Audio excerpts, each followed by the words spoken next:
What are we doing today? Okay, well, Yaku is actually my model for stage tomorrow. And so I'm going to be cutting half of her hair today and then the other half tomorrow. But today I thought I would turn it into a really cool asymmetric look.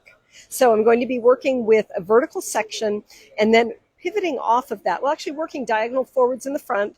And I think I'm going to keep going with diagonal forwards in the back, and then I'll switch into graduation up above the occipital bone so that we can create this softness but still have a nice rounded shape.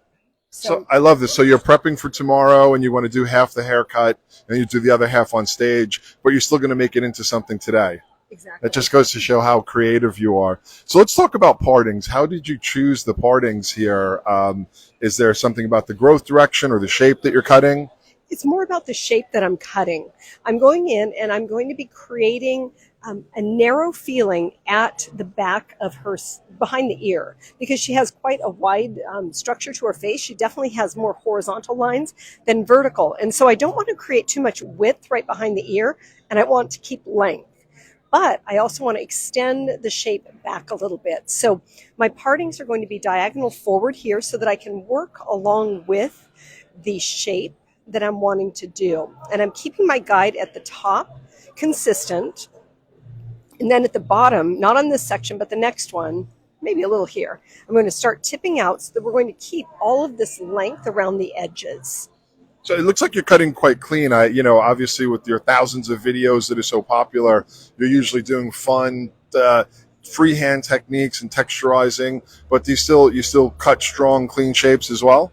Absolutely. And I think that cutting strong, clean shapes is key. If you can cut a strong, clean shape, then you can then go back in and texturize and create beautiful, beautiful techniques. And if you'll notice, when I do my techniques, I usually only do one element of the cut. I've already placed in a lot of my structure and a lot of the classic shape, because everything has a classic shape. And I always believe that if something is advanced or it looks, the more advanced it is, the more simple and founded in classic technique it has to be. I love that. I'm so happy to hear you say that because, again, it's, we see the flashy stuff and in your videos, there's always something eye-catching. It's like, oh, what is she doing? I haven't seen anyone ever cut like that before.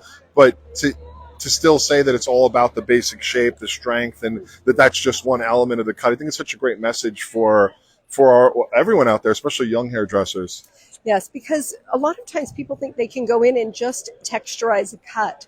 And it's not about the texturizing of the cut. It's the structure of the shape you put in, and then also the structure of the texture you put in. Because I think you can totally ruin a great haircut with bad texturizing. And you can kind of create a better cut with some good texturizing too. So I'm just working this vertical section, and then you can see I'm tipping it out at the ends. So I'm creating room for that length to live. And I'll be going back in underneath and reducing this hair here. I'm going to actually remove that completely. Even though it's in line with her shape, I think it extends everything down a little bit too low, and I want to see that kind of gone there. So I love that. So if you're just joining us, we're here in Amsterdam. We're at the Cow Salon Division Global event, global experience, and it truly is. It brings together thousands of about 3,000 hairdressers will be here over the next 2 days from countries all over the world. A big part of it is a competition. Hairdressers entered a photo competition. I get to be a judge this year, so I'll be busy wearing a lot of hats this weekend. I don't know how I feel about that. Yeah, but then another big part of it is education. So all these top artists that you can see around us, including Sana and many others from around the world and around the Cow professional brands, I'll be presenting on stage tomorrow. So that's what we're doing here with Sana Brado. If you're just joining us, she's kind of going to do half a haircut because she's going to do the other half on stage tomorrow, but she's going to make it look good already because she's going to kind of create an asymmetric feel in the hair. And back in the 80s, we did so much asymmetry, and so this is kind of a flashback to the 80s. Come on, you were already cutting hair when you were in grade school? Back in the 80s. Yeah, grade school for sure. Yeah. Yes, back in the 80s. But we did a lot of asymmetry, and I have pictures from back then when we used to take them with, actual cameras instead of our phones. Yeah. And asymmetry that has just like solid lines shaved in. And I mean, they were beautiful shapes, very inspiring. So what I'm doing now is I'm working with my diagonal forwards still, and I'm utilizing a traveling guide. So I'm not increasing my length as I travel forward. I'm actually going in and just increasing my my length around the edges, but I don't want to increase the shape, getting longer in the front. I just want it longer on the bottom. Can you tell us a little bit about the color that was done here? It looks like obviously it was a very high lift blonde and Yes. toned. Yes, and actually we used the silk lift with 20 vol, which is 6%, I believe. In the US, I always say 20 volume. And then the toner, we used 10P and 10 volume for toning. So everyone from around the world, let us know where you're watching from, and if you have any questions, we'd love to share those. We're in Amsterdam today. We're finally adjusted to the time zone, I think. So we're working away on normal hours, and we always encourage questions. We'd love to hear what you think. So what I was going to do is get a little bit more of your history, because let's talk about that. This is the Moist Repair Revival Cream, and I use this when I'm removing hair from the neck. It just gives a nice slip to the razor, and I use it from razor cutting as well. So Moist Repair from KMS Revival Cream. Yep. Yeah, I'm always I need to get some of that, because I love to razor cut with some creams in the hair as well. yeah, the creams in the hair are what make it so nice. Yeah. So I wanted to, I think a lot of our viewers will know you from the past couple of years, kind of exploding on social media with all your great videos and stuff. But tell us a little bit more of your background and your history, especially with KMS. Oh my gosh. So I've been a KMS artist for about 10 years now, or 12 years? 12 years. Things go by so fast.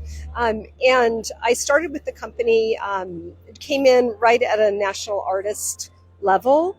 And it's because I'd done a lot of education prior to that.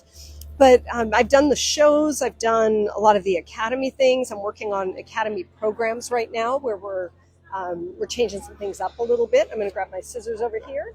I love that, KMS kind of does so much with cutting. And I know you've had like a classic cutting system. And last time we did a live together, it sounded pretty exciting what you guys were developing. Yes, it's the new cutting system for Cal Corporation. And we are completely revamping what we're doing.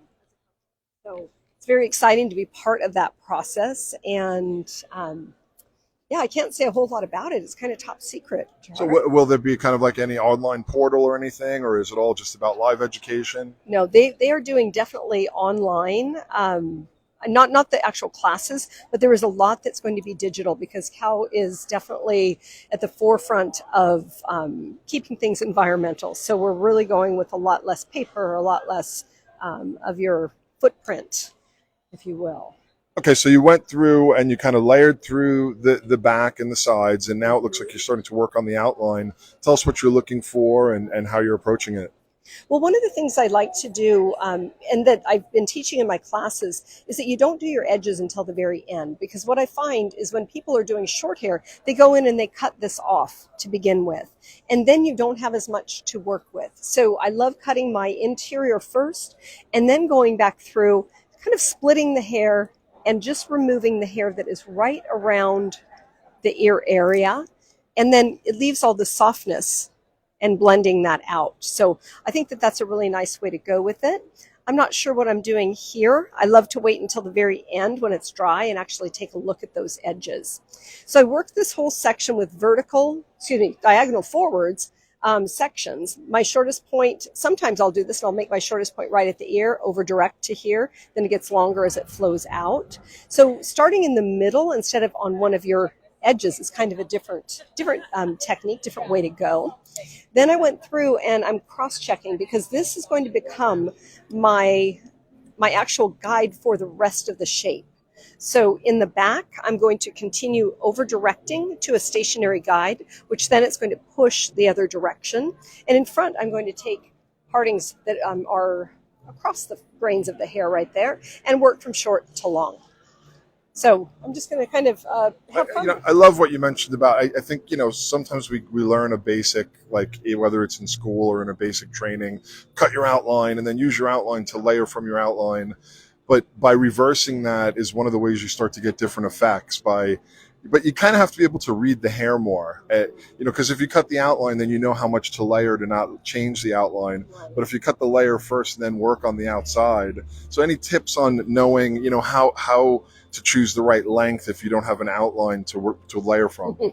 Like how to choose the right length interior in the interior. Because, normally people cut that outside so they can go, okay, I'm going to layer it. Yeah, I'm going to layer it. Yeah. So I normally will go with what I'm looking at and kind of how I'm feeling about the shape. Like I'm looking off of her face shape. I know I want the top to remain about this long. So I know I need to keep about that length on the sides, that or just slightly shorter. And so it is a little bit of a feeling, but at the same time, you can take your first guide section, cut it, leave it a little bit longer than you think you might want to, and then go in and just see where it lays. And I was looking for my top layer to sit, just above the ear, because I know I wanted to take it shorter. I didn't want it too tight. I want it to still have some movement. So that's how I'm gauging it, is just how much movement do I really want this hair to have once I've taken it off. Another thing that you mentioned that I think can be kind of illuminating, especially to younger hairdressers, we see someone like you, very accomplished and with a lot of experience, and you even said, well, I'm not really sure what I'm going to do over here. Yep. Like so what's your thought process? How much of it do you have to have clearly in your mind established, and what are you comfortable with not knowing until you get to that point? I'm comfortable with not knowing a lot.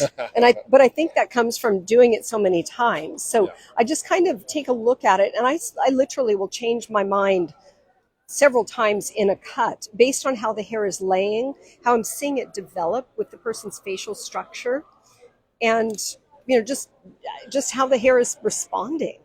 So if I'm running out of hair too soon, or like right now I'm at the center, and I know that this is going to be a good amount for her hair. See, I'm running out of hair right here. So this was a great length. I kind of took a look at it. I knew how long this was going to be, but I'm running out of hair right now, which keeps, as you can see, it's going to develop this beautiful shape where it's fuller in the center, in the back. So this was the area that you would consider graduated because of the way that you over-directed it. It's getting continuously longer towards the center. Yeah. So that'll fill in that crown in the center of the head. Yep, this is great when someone has a flat occipital bone or when they have a lot of width right here on the sides, because this tucks in the side area and expands the shape backwards. So what you have is you have a beautiful rounded occipital bone with it tucking in at the nape, which I think is really pretty with these soft edges. So that was the back, and now I'm going to come across the front. Again, if you're just joining us, we're here in Amsterdam. We're featuring one of our favorite artists from North America, Sana Brado. And she's preparing for, I believe it's tomorrow, she'll be on stage here presenting to thousands of, does that make you nervous at all? That you see that amphitheater out there with the thousands of seats? Oh, well, the amphitheater out there is for the main stage show and for the awards tomorrow night from the competitions. Uh-huh. So that, I think, is going to be fun. That's a little intimidating because you're up there and you're reading this teleprompter, and it's kind of, you want to say the right thing. Yeah, don't go off record, right? Don't go off the message. Yeah, no, you have to stay As on. I've been known to do more than once. Yes. I don't really jive well with a teleprompter. No. And so on the, let me get my section here. On the Academy stage, which is in the, the room where the competition is going to be taking place, that's pretty much like being on an Academy stage. So we'll be talking to our friends and, the people that we know out there. Well, here's something exciting. I know, obviously, we mentioned there'll be about 3,000 hairdressers here, but there's millions of you at home that aren't here. Mm-hmm. And what Cow Salon Division has done this year, everything's going to be broadcast on YouTube. So you can basically feel like you're here. You can experience the competitions. You can experience the presentations, everything. Mm-hmm. If you want to find out how to do that, first of all, it's going to be on YouTube, Cow Salon Division's YouTube. But if you follow Goldwell or KMS or Orbe, any of the Cow brands, you can find out more information and see all your favorite artists. So you really want to check that out to see what a global experience like this can be like. Okay, so let's get back to your haircut. If you can review the top, it seemed like you were graduating there as well, building length across the top of the head. I was building length across the top of the head until I reached the high point of the head. At that point, I took my guide and it was down here, I just transferred it up and then continued layering. And so I'm actually working across the top of the head to an increase in length, traditionally just working off of that. So I'm right now I'm starting to pivot. and work this way so that I'm getting that length over on through the opposite side. So when I answered Chris Paddock's question, he asked, will he be able to watch again tomorrow? Yes, this Facebook Live will live on our page forever. We did another great one yesterday with our buddy Jacob Kahn. You guys can watch that, as well as we have over 700 others. But you're also going to get to see Sona work on this cut live on stage, because it's going to be broadcast on YouTube. So everything's going to be there for you. You can see how that's just developing, and the other side will develop the same, and then we're going to be pushing the front back, and I'm going to do a double kind of, I call it a high point dip right here. So I'll be going off the high point of the head, over directing the hair in. So this will be her shortest point on top. So it's going to give a little concave right there. So something just a little bit different than working your traditional short to long. Now, I noticed that you started with the hair damp. And how much more work do you think you'll have to do after you dry the hair? Like, are you normally kind of a wet to dry hair cutter? Obviously, it's quite popular now to say, oh, I do everything dry. Do you kind of change it up with every client, or do you have a certain approach? I 100% change it up. I do not cut hair the same every time at all. If I'm doing something very structured like this, where I'm working with graduation, it's almost always wet. The finer the sections, the more detail you need, the more I'm going to be working with the hair as it is, from a wet to dry. I love to hear that. So many great messages coming out here. And I think, what you said is I don't ever do anything exactly the same all the time. I think, when we get, as hairdressers, sometimes we get comfortable with a certain thing, or we believe this is right or this is wrong. Like, oh, you must always cut dry, or you must always cut wet and then dry it. But there's so many different ways to do things. And for people like us who've been doing it for a couple of years, Just a couple. yeah, it's what makes it interesting. And I don't know about you, but I find things that maybe 20 years ago I thought were absolute truths that now I'm like, I can't believe that I believed that was an absolute truth. Yeah, in all areas of life, right? I mean, we change as we get more experience in our life. And I always like when a new person comes to me from school, I always say, your circle of things that you know is about this big. And so therefore the things you don't know touch the outside of that circle. As your knowledge grows and your circle gets bigger, so do the things you realize you don't know. And so when you get out of school, you always think, I've got all this information. I know what I'm doing. But as you start to learn, you learn that you don't know as much as you thought you knew. Now, I know that you were a salon owner for many years. You had a nice, successful salon in Spokane. And I think you've moved on from that recently. So how has your life changed now that you're not owning and managing a salon every day? It has changed dramatically. I have been working pretty much as a full-time educator. And just recently, I started back in my own little space. I rented a little space, and that's just like me. I have a private studio. Yeah. Well, I'm going to have another person there. Oh, you do? Yeah, I'm going to have another person there. But it's for content creation for Instagram. And so all of the clients coming in, they sign a model release form. They have to submit pictures. They go through a whole interview process. So are they still paying clients, or are these? So good for you. So you've got people paying clients.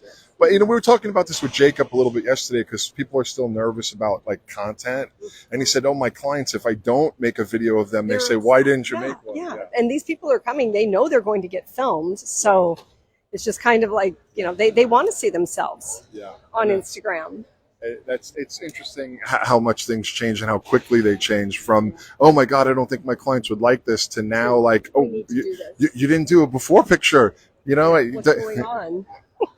Okay, so catch back up. So you saw in the back how I was working across my section now. So I was working from short to long. I'm working that asymmetry, and I'm continuing to pivot all the way around, and I'll connect with my original, well, not my original guide, but the one that I kind of flowed across this direction. So this is definitely classic asymmetry that I used to do in the 80s, but with a little bit more of a modern feeling, the softness on the edges, working it based on face shape instead of just doing an asymmetric haircut, because that's what was in at the time. Here's something that you mentioned earlier that I wanted you to talk about a little bit. You're talking about kind of like weight lines in haircuts and asymmetry. And we've been away from that for so long. Do you think we're ever going to see any weight lines come back into fashion? 100%. I think we're really going to see that because everything that's old is new again, and you have a whole new generation of hairdresser that loves that. I forget who I was talking with, but we were saying, oh my gosh, the hair shows, we've seen all of this before,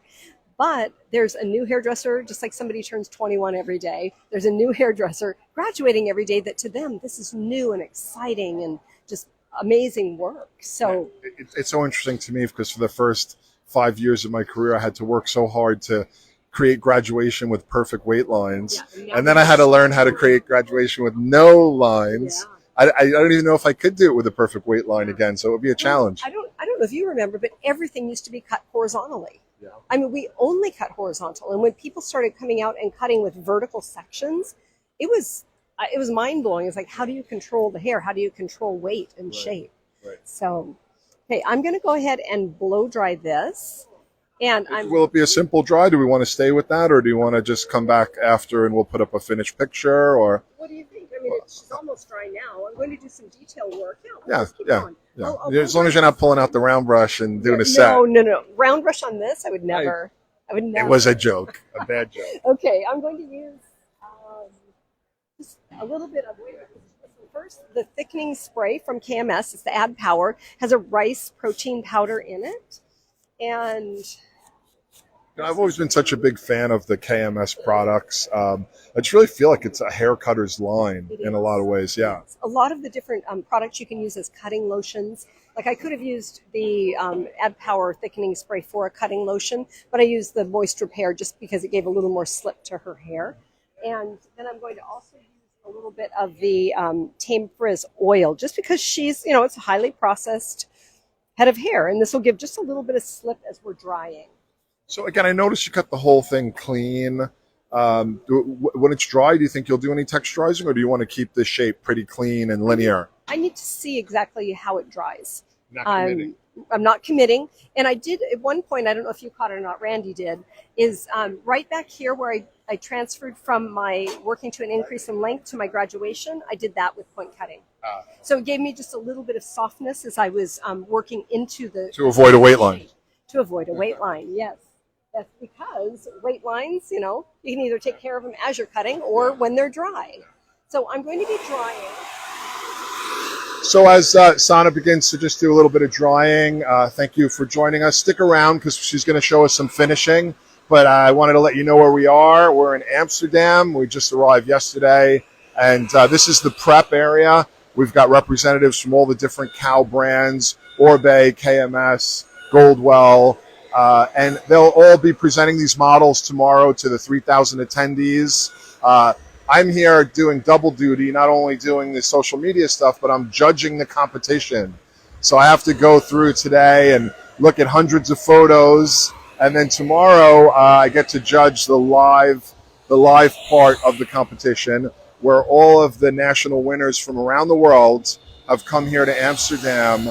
And they have to recreate their looks. It's one of the things that makes this a really interesting competition. They have to recreate their looks live. So they're judged also on their technique, their hairdressing ability. Not to discredit photos, but we all know photos can lie. And sometimes has a lot to do with the photographer or retouching. So with this competition, that's only 50%. The other 50% is recreating it live. Most of the competitors will have the same model that they did for the photo. And it's timed. It's a really intense, amazing process. And Randy and the rest of the Hairbrain team will also be capturing that, and we'll be sharing that on social media. Well, you were right. It dried very quickly, and you didn't use a round brush. Nope, didn't need to use a round brush. The colors dried off beautifully. Yeah, isn't that pretty? Yeah, even prettier than I thought, to be honest. And sometimes you see like high lifted blondes, and you can't judge the tone, especially me not being a colorist. So that I turned around and I was like, whoa, that's prettier than I thought. Yeah. And I just love her facial structure. I don't know if you got a good view of her face. I love working on... Want to get around to your face, Randy? I love working on models that have more horizontal lines rather than vertical lines. And I think both types of face shapes are beautiful. But when you look at Yako, she's got definitely, you see horizontal. So my first thing when I look at a client is always, does my eye go up and down or does my eye go back and forth? And that tells me where I need to balance. So for her, it was definitely a back and forth motion. So I'm going in and I narrowed out the side, and tomorrow I'll narrow out this side, and we'll create a little bit more. Another knowledge bomb there, and it makes me think that, I don't know if you're like me, but I don't necessarily think of face shape like round, square, diamond, triangle. I think in a much more simple way, like where is it wide and where is it narrow? Do you agree? Is that kind of more, or do you go for the shape thing? I 100% agree, because I don't think anybody actually has one face shape. And so a real great thing I like to do, and this post went crazy, I think you guys shared it as well, is I'll come in and I'll do this, and I'll just place the comb vertically on the side of the face. And usually you want to place it right in the center there. And wherever the comb breaks away more is where you want to add fullness. So above the cheekbone or below the cheekbone. And you'll see with Yako, it doesn't break away at all. She has a very classically, if you want to call it, square-shaped face. And so, well, if anything, maybe touch above. Let's see. She's out in the mirror. Yeah, just a touch above. And so that is where we're keeping our fullness. So for her face shape, I'm definitely rounding things out a little bit, getting rid of maybe the corners on the edges and keeping this hair down at the bottom to give it a little bit of elongation. So I think face shape is one of the most important things, but so is skull shape. So skull shape is what really makes things sing, I think. Something else comes to mind for me. Again, hairdressers like us who've been doing this for more than a minute, when we can start counting in decades. I can remember a time where people were so stingy with their information. It was like, I have to protect it, I have to hide it, or you have to assist with me for 4 years for me to teach you anything. Where now, someone like you're giving away so much incredible information all the time. Just talk a little bit about the mindset there, and what you think it's done for the craft and what it's done for you. I firmly believe that anything worth learning is worth sharing, and that you don't know something unless you can teach it. And so for me, I started teaching because I needed to be able to explain to my apprentices what I was doing. And before that point, I really couldn't talk my way through a haircut. And so I firmly believe that we have to share what we know, and we have to continue to build up the new generation of hairdresser. And I think that there's a lot of great information that we share on Instagram and all the different social media platforms, and a lot of great things that you guys share. But there's that transfer of knowledge from what we see, something that is head knowledge, to our heart and the passion that we have, and then also we have to take it to the hands. And that's what people are missing right now, is that the hand dexterity. Yeah. They know things in their head, they feel it in their heart, but they can't do it with their hands. And again, we could talk all day, because I agree, like there's passion will only get you so far. You need to have technique and discipline to add to the passion. And you're right, it's like that only comes from training, because I've never met anyone that was naturally great with technique. You could have great taste and a great eye, but technique comes from training and practice. So let's talk about a little bit what you were doing there with, it looks like you switched to more of a thinning scissor. Yeah, this is like a 42 texturizer. This removes a lot of hair. It's about 50% of the hair. And I use these quite a bit. These are in my Angel Blades line. And I use these quite a bit for detailing, because I like the soft edge that it gives. And I don't mind that I have to go over it 2 or 3 times to catch all of the hair, but I really like the soft finish that it gives. And then if I have a little bit of excess weight that I want to remove, I just kind of come in and do that. And you feel it gives a slightly different effect to point cutting with a solid shear or scissor? Definitely. It's a softer edge for sure. Now, I totally wish I could go in and cut the other side, but I can't, because I've got to do that tomorrow. But I'm really liking this opening and how that is shaping up, and just these little kicks that we're getting there. So, I mean, this is a nice little half shape I've given her. And a beautiful, beautiful shape, and so many knowledge bombs there just in that small amount of time. As we said, Sona was going to be just doing half the haircut, because she's going to be using her beautiful model on stage tomorrow. Now, you can watch that. All you have to do is go to YouTube for Goldwell Cow Salon Division, and you can watch the whole experience, the whole global experience on YouTube. If you follow any of the Cow Salon Division brands on Instagram, KMS, Orbe, Goldwell, you can find more information there, and then you can tune in over the next 2 days and see the whole experience on YouTube. You don't want to miss that. No. So I'm just going through right now, reducing a little bit of bulk. And you can see because of the over direction, I over directed all of this hair to one point that would reach. Now it's fanning and pushing the other direction. Short hair always pushes long. I always say there are rules and there are laws. And rules are meant to be broken, but laws have to be obeyed. And when you over direct something one direction, it's going to push the opposite direction. So for every action, there's an equal and opposite reaction. Just get a little bit more of that. If I were going to keep her hair asymmetric, I would probably come underneath on this side, and I would thin this out by coming in and layering it. So I'd keep the bottom, but I'd do a little disconnection. A little concave underneath. Yeah, so that it could. It really would. Yeah, would make it pop. Yep, but I can't do that because I need to do her cut tomorrow. So, yeah, so there we go. Well, thank you so much for